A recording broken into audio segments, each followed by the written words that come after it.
Olá, mais uma vez aqui estamos com o nosso programa Os Gideões.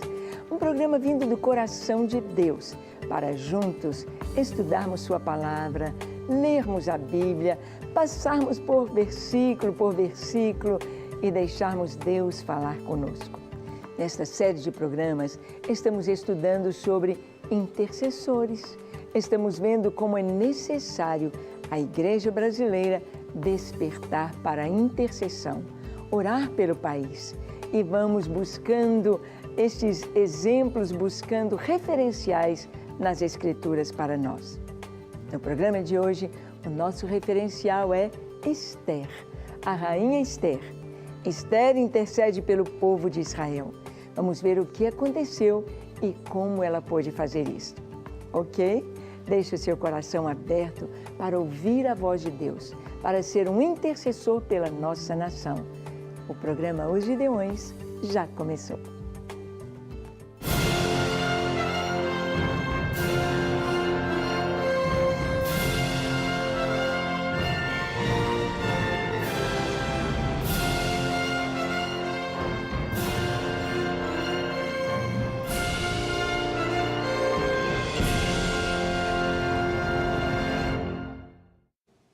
Muito bem, quando nós vamos vivendo em intimidade com Deus, conhecendo cada vez mais o Senhor, nós descobrimos algo muito interessante. Descobrimos que Deus nos fez de uma maneira muito específica como instrumentos seus na nossa geração. Em cada geração, Deus tem um propósito. Em cada geração, o Senhor levanta os seus filhos para cumprirem, para fazerem determinada tarefa de uma maneira muito especial. Deus nos levantou neste tempo, no tempo do fim, para que nós possamos estar preparados e preparando a igreja para a vinda de Jesus. Preparando a igreja como intercessores. A Bíblia nos traz exemplos de homens e mulheres que foram intercessores. Homens e mulheres que, diante de Deus, se colocaram na brecha por seu povo ou por algo especial, por alguma nação. Deus sempre levantou o seu povo. Vamos ver no livro de Esther, na sua história, como Deus levantou Esther, como Deus a plantou naquela geração com uma missão muito especial. Hoje, nós estamos enfrentando situações tão tremendas, desafios tão tremendos no nosso país, vendo como as trevas têm buscado solapar, destruir a família, acabar com os princípios da palavra de Deus. Mas o que nós podemos fazer? Vamos ver na época de Esther o que aconteceu. Livro de Esther, capítulo 4, nós vamos ler do verso 1 ao 16. Diz assim: Quando soube Mordecai tudo quanto se havia passado, rasgou as suas vestes e se cobriu de pano de saco e de cinza, e saindo pela cidade, clamou com grande e amargo clamor, e chegou até a porta do rei, porque ninguém vestido de pano de saco podia entrar pelas portas do rei. O que aconteceu?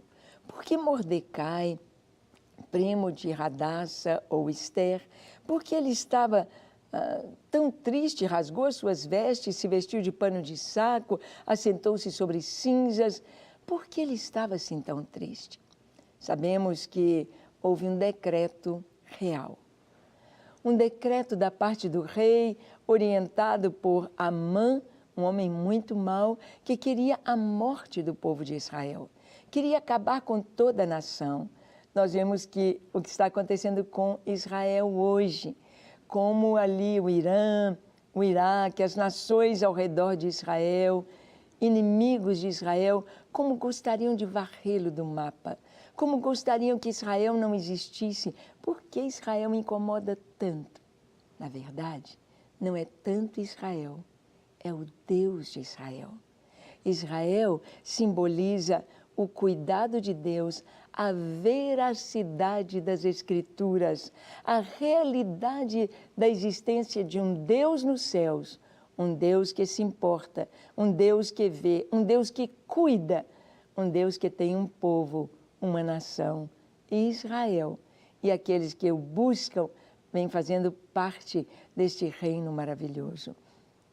Então, Mordecai ficou sabendo que o seu povo seria morto, seria dizimado, num dia específico, no dia 13 do mês de Adar, como haviam sido lançadas sortes por Amã.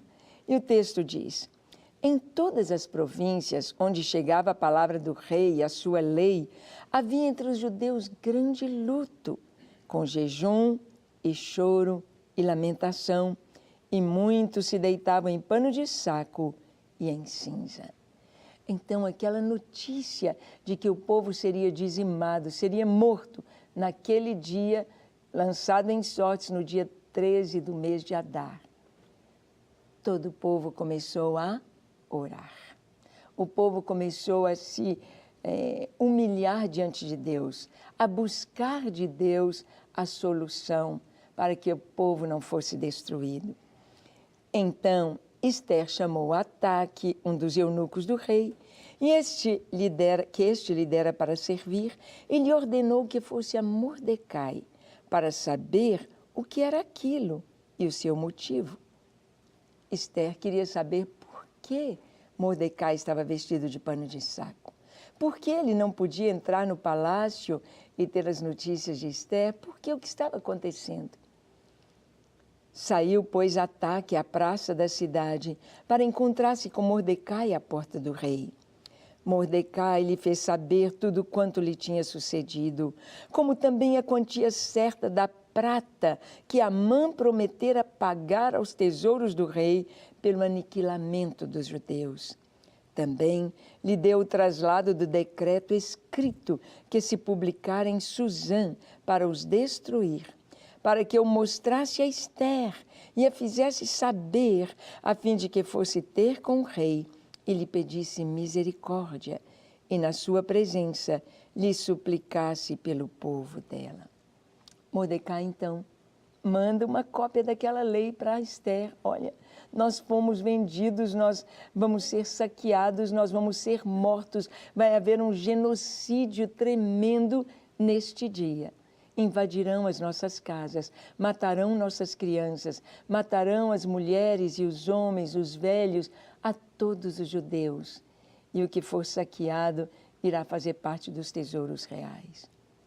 Foi isso que Mordecai mandou que desse a Esther esta notícia, porque dentro do palácio ela não sabia o que estava acontecendo. Vamos prosseguir vendo o que vai acontecer. Tornou, pois, Ataque e fez saber a Esther as palavras de Mordecai. Então respondeu Esther a Ataque e mandou-lhe dizer a Mordecai: todos os servos do rei e o povo das províncias do rei sabem que para qualquer homem ou mulher que, sem ser chamado, entrar no pátio interior para avistar-se com o rei, não há senão uma sentença, a de morte, salvo se o rei estender para ele o cetro de ouro para que viva. E eu, nesses 30 dias, não fui chamada para entrar ao rei. Fizeram saber a Mordecai as palavras de Esther. Então lhes disse Mordecai que respondessem a Esther: não imagines que por estares na casa do rei, só tu escaparás entre os judeus. Porque se de todo te calares agora, de outra parte se levantará para os judeus socorro e livramento. Mas tu e a casa de teu pai perecereis. E quem sabe se para uma conjuntura como esta é que fostes elevada a rainha? Palavras sábias de Mordecai. Ele disse, quando a Esther mandou a resposta, olha, nos próximos 30 dias eu não fui chamada a estar na presença do rei. E se eu forçar, e se eu for e entrar lá no jardim do palácio do rei, eu posso ser morta. Esta é a lei. Eu não posso entrar. Eu não fui chamada. Ela mandou este recado para Mordecai. É impossível. Eu não posso pedir ao rei. E Mordecai então disse, olha, não pense que você vai escapar. Não pense, porque esse tempo é um tempo de muito sofrimento, é um tempo em que, se você não fizer alguma coisa, Deus vai levantar socorro, livramento de outra parte, mas você e a casa de teu pai, todos morrerão. Nós sabemos que o que está acontecendo com o outro, mesmo que seja um povo do outro lado do oceano, nos afeta. O que está acontecendo hoje na Venezuela afeta o Brasil. Os venezuelanos que têm saído em extrema pobreza, em extrema necessidade, ali pela fronteira da Venezuela com o Brasil, afetam a segurança, a economia do povo brasileiro. Sim, daquelas cidades ali próximas à fronteira. O que está acontecendo com outras nações nos afeta. E não devemos apenas interceder uns pelos outros, interceder pelas nações, por aquilo que podemos perder, mas por aquilo que podemos fazer pelos outros. O intercessor, aqui no caso de Esther, ela estava arriscando a própria vida. Ela podia morrer, mas como Mardoqueu disse para ela, o Mordecai disse, olha, não pense que você vai escapar. Você faz parte deste povo. Se descobrem que você é judia, você vai morrer. Você faz parte dessa nação. Deus pode suscitar socorro e livramento de outra parte. Mas quem sabe, Esther, para tal conjuntura, Deus te colocou como rainha. Vamos ver o que Esther respondeu. Então disse Esther que respondessem a Mordecai. Vai, ajunta todos os judeus que se acharem em Suzã, e jejuai por mim, e não comais, nem bebais por 3 dias, nem de noite, nem de dia. Eu e as minhas servas também jejuaremos. Depois irei ter com o rei, ainda que a contralei, se perecer, pereci. Esther, então, ela conclama um jejum. Ela conclama jejum e oração. Olha, eu vou junto ao rei, eu vou interceder, mas eu preciso de cobertura, eu preciso de oração. Nós estamos vendo nos nossos dias como que a Coreia do Norte abriu as portas para conversar com a Coreia do Sul depois de tantos anos. Depois de uma rixa, depois de briga, os norte-coreanos com os sul-coreanos, famílias que estão separadas por causa da divisão da nação. E os crentes, os cristãos, tanto da Coreia do Norte quanto da Coreia do Sul, sempre estiveram orando. Deus, rompe com estas barreiras, traz liberdade para o cristianismo, rompe. E tivemos um encontro dos líderes da Coreia do Norte com a Coreia do Sul, e vendo a abertura de Deus para que as famílias se reencontrem, para que Cristo possa ser pregado, o cristianismo tenha mais liberdade na Coreia do Norte. Isto é resposta de oração, isto é uma conquista não diplomática, mas é uma conquista no mundo espiritual. Nós, brasileiros, precisamos muito orar neste ano 2018. É ano decisivo. A família brasileira, as nossas crianças, os nossos jovens, a própria igreja, a nossa liberdade está em jogo. Nós estamos vendo o exemplo da Venezuela, mas vemos tantos brasileiros cegos a essa realidade, assim como estavam cegos os venezuelanos. É tempo de orar, de interceder. É o que Mordecai disse, ou Mardoqueu disse a Esther. Se você se calar, Deus pode suscitar livramento, mas você e sua família morrerão. É tempo de orar pelo Brasil. Então vamos orar. Feche seus olhos, curve a sua fronte. Se for possível, se ajoelhe. Ore comigo dizendo assim: Senhor, eis-me aqui em tua presença. Eu confesso que eu sou um pecador, que eu tenho vivido longe dos teus caminhos, confesso que eu tenho feito tantas coisas erradas, mas eu te peço perdão, Senhor. Perdoa-me, lava-me, limpa-me, dá-me um novo coração. E com este novo coração, e com esta vida nova, e com este novo nome, e com os meus pecados perdoados, eu intercedo pelo nosso país, eu intercedo pelo Brasil. Traz para o Brasil, ó Deus, a Tua presença, um grande avivamento. Desperta a Tua igreja para orar, para saber que a chave, a resposta para o Brasil está nas mãos da igreja. Oramos para que o Senhor nos dê liberdade para viver o Evangelho, para pregar o Evangelho, para levar o Evangelho até os confins da terra.